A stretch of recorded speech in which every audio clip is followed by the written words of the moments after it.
الحمد لله وكفى وسلام على عباده الذين اصطفى أما بعد فأعوذ بالله من الشيطان الرجيم بسم الله الرحمن الرحيم سبح لله ما في السماوات والأرض وهو العزيز الحكيم صدق الله العظيم وصدق رسوله النبي الكريم اللهم صل على سيدنا محمد وعلى آل سيدنا محمد وأصحاب سيدنا محمد وبارك وسلم عليه۔ آج سے ہم 27ویں پارے کی آخری سورۃ الحدید کا بیان شروع کر رہے ہیں۔ یہ مدنی سورت ہے، اس میں 29 آیات اور 4 رکوع ہیں۔ مفسرین کے بیان کے مطابق یہ سورت غزوہ احد اور صلح حدیبیہ کے درمیان کے زمانے میں نازل ہوئی۔ اس سورت کا بنیادی موضوع تو انفاق فی سبیل اللہ ہے، یعنی اللہ کے راستے میں خرچ کرنا اور اللہ کے راستے میں دینی جد و جہد کے لیے خرچ کرنا۔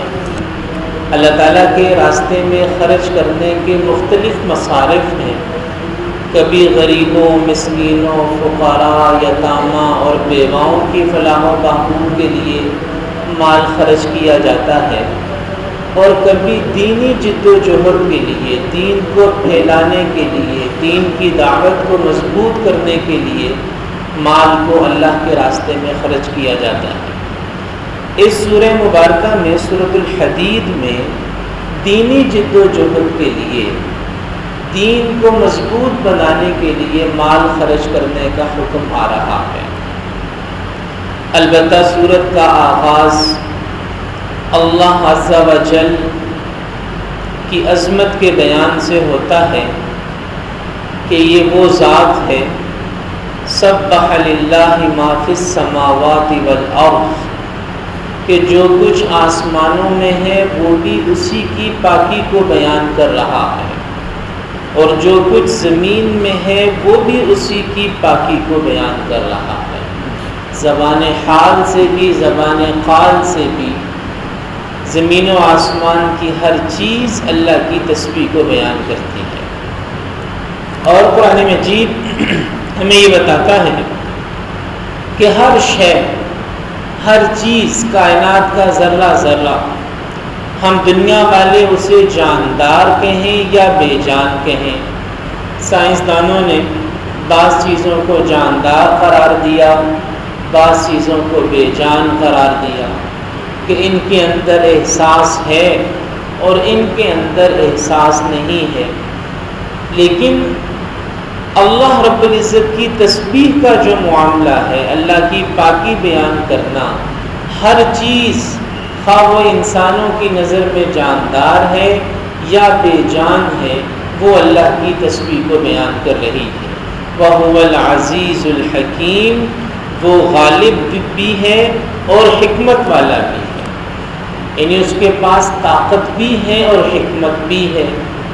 اگر طاقت ہو اور حکمت نہ ہو تو وہ طاقت فائدہ نہیں دیتی۔ اللہ تعالیٰ جہاں بھی قرآن مجید میں اپنی صفت عزیزی، یعنی اپنے غالب ہونے کو بیان فرماتے ہیں، تو ساتھ یہ بھی بیان فرماتے ہیں کہ وہ غالب بھی ہے اور حکمت والا بھی ہے۔ لَهُ مُلْكُ السَّمَاوَاتِ وَالْأَرْضِ، زمین و آسمان کی بادشاہت بھی اسی کی ہے۔ یحیی و یمیت، وہ زندگی بھی عطا کرتا ہے اور موت بھی اسی کے قبضے میں ہے۔ وَهُوَ عَلَى كُلِّ شَيْءٍ قَدِيرٌ، اور وہ ہر چیز پر قادر ہے۔ اس کا ترجمہ کیا بعض مترجمین نے کہ وہ سب کچھ کر سکتا ہے، کوئی چیز بھی اس کی طاقت سے، اس کے بس سے باہر نہیں ہے۔ ممکن اور ناممکن کا لفظ تو انسانوں کے لیے ہے، اللہ جل جلالہ کے لیے ہر چیز ممکن ہے، ہر بات آسان ہے۔ هو الاول والآخر والظاہر والباطن، وہ سب سے پہلا بھی ہے، سب سے آخری بھی ہے، اور وہ باہر بھی ہے، اور وہ اندر بھی ہے۔ وَهُوَ بِكُلِّ شَيْءٍ عَلِيمٌ، اور وہ ہر چیز کو جاننے والا ہے۔ جیسے ہر چیز اس کی تسبیح بیان کر رہی ہے، جیسے وہ ہر چیز پر قادر ہے، ایسے ہی وہ ہر چیز کو جاننے والا ہے۔ وَهُوَ بِكُلِّ شَيْءٍ عَلِيمٌ۔ اللہ تعالیٰ سے کائنات کا ایک ذرہ بھی اوجھل نہیں ہے، ایک ذرہ۔ جہاں پر ہزار لاکھ انسان بیٹھے ہیں، باتیں کر رہے ہیں، وہاں بھی اللہ موجود ہے اور ایک ایک کی بات سے آگاہ ہے، ایک ایک کے دل میں آنے والے خیال سے آگاہ ہے، حتیٰ کہ یعلم خائنۃ الاعین۔ اللہ تعالیٰ فرماتے ہیں کہ وہ آنکھوں کی خیانت کو بھی جانتا ہے۔ ایک آدمی بازار سے گزرا، چند منٹ کا اس کا سفر تھا، ایک طرف سے شروع ہوا، دوسری طرف پہنچ گیا، بازار سے گزرا۔ اب اس بازار سے گزرتے ہوئے اس نے کیا کیا دیکھا، کیا کیا کیا نہیں، کیا کیا دیکھا، اسے دنیا کی کوئی طاقت بھی نہیں جان سکتی۔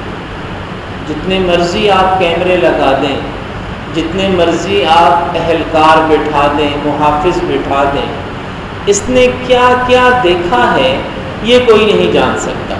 کیا کیا کیا ہے وہ تو جانا جا سکتا ہے، لیکن اس نے کیا کیا دیکھا ہے یہ کوئی نہیں جان سکتا۔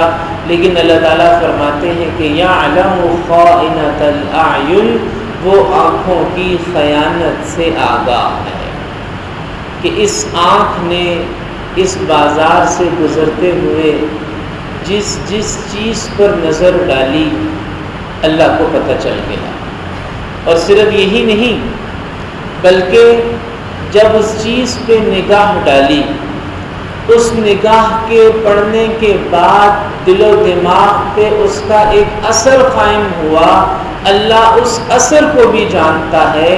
وما تخفی الصدور، اسی سے آگے فرمایا، جہاں یہ فرمایا کہ یعلم خائنۃ الاعین، کہ وہ آنکھوں کی خیانت کو جانتا ہے، آگے ہی فرمایا کہ وما تخفی الصدور، اور جو سینوں نے چھپا کے رکھا وہ اس کو بھی جانتا ہے۔ یعنی وہ آنکھ کی پتلی کی حرکت سے بھی آگاہ ہے، اور وہ آنکھ کے بدکنے کے بعد دل پہ اس کا جو اثر پڑا ہے وہ اس کو بھی جانتا ہے، اس سے چھپ نہیں سکتے۔ وَهُوَ بِكُلِّ شَيْءٍ عَلِيمٌ، اور وہ ہر چیز کا جاننے والا ہے، سب کچھ جانتا ہے۔ هُوَ الَّذِي خَلَقَ السَّمَاوَاتِ وَالْأَرْضَ فِي سِتَّةِ أَيَّامٍ، اس نے زمین و آسمان کو 6 دن میں پیدا کیا۔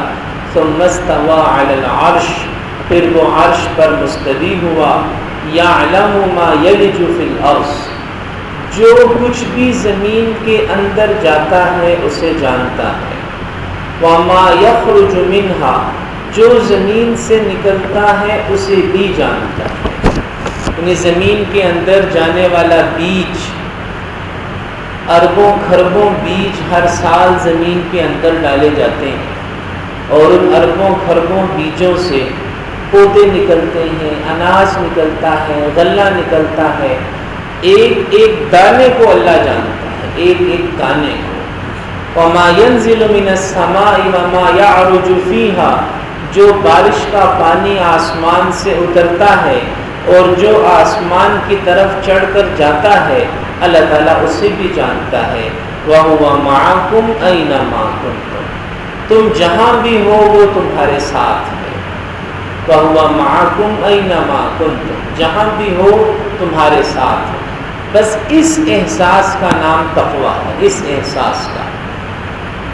احساس کا نام تقویٰ ہے کہ وَهُوَ مَعَكُمْ أَيْنَمَا كُنتُمْ، تم جہاں بھی ہو اللہ تمہارے ساتھ ہے۔ اور روزہ یہی سکھاتا ہے کہ تم جہاں بھی ہو اللہ تمہارے ساتھ ہے۔ روزے کی حالت میں سخت پیاس کے باوجود تم کھانے پینے کی حلال چیزوں کی طرف بھی ہاتھ نہیں بڑھاتے، کیونکہ تمہارے دل کے اندر یہ احساس ہے کہ وَهُوَ مَعَكُمْ أَيْنَمَا كُنْتُمْ، تم جہاں بھی ہو اللہ تمہارے ساتھ ہے، تو پھر عام زندگی میں یہ کیوں بھول جاتے ہو؟ جب روزے میں اس چیز کا احساس موجود ہے تو عام زندگی میں یہ کیوں بھول جاتے ہو؟ وَاللَّهُ بِمَا تَعْمَلُونَ بَصِيرٌ، اور جو کچھ تم کر رہے ہو اللہ اسے دیکھ رہا ہے۔ ایک چھوٹا سا بچہ دیکھ رہا ہو تو گناہ کرنے سے پہلے شرما جاتا ہے، اللہ دیکھ رہا ہے تو اسے کتنی شرم آنی چاہیے گناہ کرنے سے پہلے، یہ اسے خود سوچنا چاہیے۔ اللہ تعالیٰ ہمیں قرآن مجید کو سمجھ کر اور اس پر عمل کرنے کی توفیق عطا فرمائے۔